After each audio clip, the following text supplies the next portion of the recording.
क्या सच में होगा वर्ल्ड वॉर 3? यूक्रेन और रशिया के हालात सबको पता है। कुछ लोगों का तो मानना है कि ये सब कुछ बस ग्लोबल पॉलिटिक्स है और कुछ दिनों में सब कुछ शांत हो जाएगा। कुछ लोगों को तो ये लगता है कि ये शायद तीसरे विश्व युद्ध की शुरुआत है।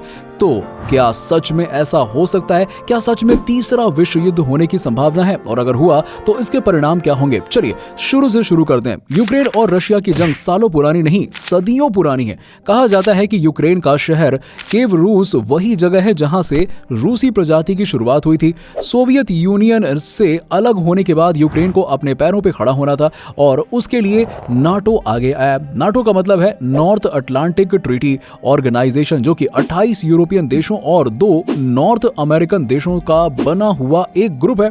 यूक्रेन नाटो का हिस्सा बनना चाहता है, जिसका सीधा मतलब यह है कि यूरोपियन कंट्रीज की नजर या फिर कहें कि अमेरिकन की सीधी नजर रशिया और उनके सीक्रेट मिशन पे रहेगी। नाटो ने ऑलरेडी रशिया के आसपास के कई देशों पे अपनी मिलिट्री फोर्सेस लगा दी है और इसीलिए अब रशिया नहीं चाहता कि एक और देश नाटो का सदस्य बने। यहां तक कि रशिया के प्रेसिडेंट व्लादिमीर पुतिन ने ओपनली ये बोल दिया कि अगर यूक्रेन और रूस के बीच कोई आया तो परिणाम अच्छा नहीं होगा, जिसका सीधा मतलब है वर्ल्ड वॉर 3। दूसरे विश्व युद्ध की शुरुआत भी कुछ ऐसे ही हुई थी। हिटलर ने ऑस्ट्रिया के साथ मिलके पहले पोलैंड पे हमला किया और फिर यूरोप के बाकी देशों पे, जिसकी वजह से पूरी दुनिया धीरे धीरे ईस्ट और वेस्ट 2 हिस्सों में बढ़ गई। लेकिन फिर हिटलर ने आत्महत्या कर ली और वहीं दूसरी तरफ जापान ने तंग आकर के अमेरिका ने जापान पे परमाणु बम गिरा दिया। वर्तमान में भी कुछ हालात ऐसे ही दिखाई दे रहे हैं। रूस के पास एक से बढ़कर एक परमाणु हथियार है और शायद इसीलिए दूसरे देश इस जंग को बाहर से ही रोकने की कोशिश कर रहे हैं, क्योंकि परमाणु हथियार सबके पास है और अगर सबने ही अपने परमाणु हथियार निकाल लिए, चला दिए, तो शायद धरती पर से इंसानियत ही खत्म हो जाएगी।